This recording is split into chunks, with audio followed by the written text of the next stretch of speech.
एक 4 वर्षाची मुलगी उन्हाळ्याच्या सुट्टीत आजीकडे गेलेली होती. ती खेळत होती, हसत होती आणि एका क्षणात ती दिसेनाशी झाली.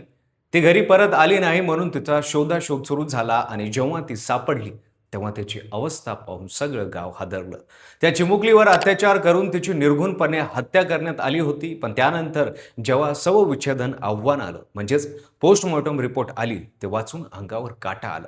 नरसापूर हत्याकांडातील चिमुकलीच्या पोस्टमॉर्टम रिपोर्टमध्ये काय धक्कादायक माहिती समोर आली आहे हे पाहूया आजच्या व्हिडिओच्या माध्यमातून. नमस्कार, मी पंकज आणि तुम्ही पाहताय कसं काय. पुण्याच्या भोर तालुक्यातील नरसापूर कुणाच्या खसगणित नसलेलं हे एक छोटंसं गाव. पण 1 मे रोजी या गावाचं नाव संपूर्ण महाराष्ट्राला माहीत झालं. कारण होतं एक अशी घटना जी ऐकताना माणसाच्या तळपायाची आग मस्तकात जाते. उन्हाळ्याच्या सुट्टीत पुण्यात राहणारी एक 3.5 वर्षाची चिमुरडी तिच्या आजोळी आली होती. लहान मुलाची सवय असते तशी ती गावात मोकळेपणाने हुंदरत होती. दुपारच्या वेळी ती राम मंदिर परिसरात खेळत होती. त्याच वेळी तिच्यावर नजर पडली एका 65 वर्षीय भीमराव कांबळे या माणसाची. कांबळेने त्या मुलीला आमिष दाखवलं. गाठी शेव देतो, वासरू दाखवतो असं सांगून तिला जवळच्या गोठ्यात घेऊन गेला. गोठ्यात गेल्यानंतर कांबळेनं त्या मुलीवर अत्याचार केले आणि ते केल्यावर त्यांनी एक थंड पाशवी निर्णय घेतला. त्याला पुरावा नष्ट करायचा होता. त्याने दगड उचलला आणि त्या 4 वर्षाच्या मुलीची दगडाने ठेचून हत्या केली. इतक्यावरच न थांबता ते कृत्य कुणाला कळू नये म्हणून त्याने तिचा मृत्यूदेह शेणाच्या ढिगाऱ्याखाली लपवण्याचा प्रयत्न केला आणि त्यानंतर तो शांतपणे गावात आला. मुलगी बराच वेळ घरी परतली नाही म्हणून आजीने तिचा शोध सुरू केला. गावकरी मदतीला धावले आणि या शोध पथकात भीमराव कांबळे स्वतः सामील झाला. ज्यानं त्या मुलीचा जीव घेतला होता तोच माणूस गावकऱ्यांसोबत तिला शोधण्याचा देखावा करत होता. पण त्याचं नाटक फार वेळ चाललं नाही. सीसीटीव्ही फुटेज तपासताना काही संशयास्पद गोष्टी नजरेत आल्या. काही ग्रामस्थांनी त्याच्या हालचालीबद्दल प्रश्न विचारले. त्याने उडवाउडीचं उत्तर दिली. शेवटी पोलिसांनी त्याला ताब्यात घेऊन कडक चौकशी केली आणि तो बोलला. त्याने मुलीचा मृत्यूदेह कुठे ठेवला ते सांगितलं आणि गावकऱ्यांना गोठ्यात शेणाखाली एक 4 वर्षाचं बाळ सापडलं. हे प्रकरण सगळ्यांसाठी धक्कादायक होतंच. पण जेव्हा ससून रुग्णालयात शवविच्छेदन अहवाल समोर आला तेव्हा संतापाची आणखी एक लाट उसळली. त्या अहवालात जे नमूद आहे ते वाचताना माणसाचा श्वास रोखला जातो. मुलीच्या तोंडात पायाचा मोजा कोंबण्यात आला होता.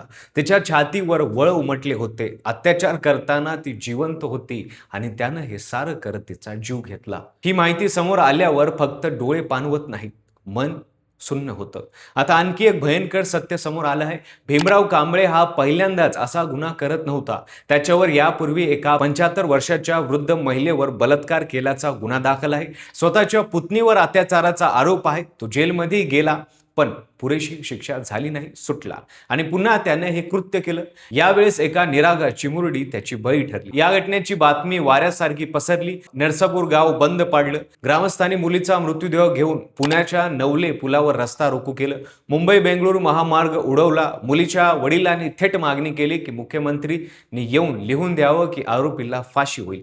मुख्यमंत्री देवेंद्र फडणवीस यांनी प्रतिक्रिया दिली. ते म्हणाले की ही घटना अत्यंत निंदनीय आहे. हे प्रकरण फास्ट ट्रॅक कोर्टात चालवलं जाईल आणि आरोपीला मृत्यूदंड मिळवून देण्याची काळजी सरकार घेईल असं आश्वासन त्यांनी दिलं.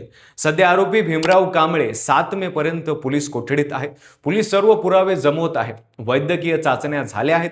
लवकरच आरोपपत्र दाखल होणार आहे आणि न्यायालयात खटला सुरू आहे. नरसापूरची चिमुरडी आता या जगात नाही, ती परत येणार नाही. पण तिच्या जाण्यानं एक प्रश्न उभा राहतो जो प्रत्येक सुजाण नागरिकाने स्वतःला विचारायला हवं.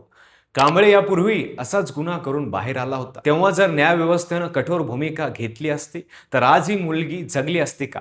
फास्ट ट्रॅक कोर्ट, मृत्यूदंड, सरकारचं आश्वासन हे सगळं योग्य आहे. पण प्रश्न हाच आहे की शिक्षा व्हायला आपण नेहमी नव्या बळीची वाट का पाहतो? प्रत्येक मोठ्या भयंकर आणि क्रूर गुन्हा करणाऱ्या गुन्हेगाराला कायद्यात पाळवटा आहे का? या कांबळेला खरंच शिक्षा होणार का? तुम्हाला काय वाटतं ते कमेंटमध्ये नक्की लिहा. व्हिडिओ आवडला असेल तर शेअर करा. चॅनलवर नवीन असाल तर चॅनल सबस्क्राईब करायला विसरू नका आणि पाहत राहा फक्त कसं काय.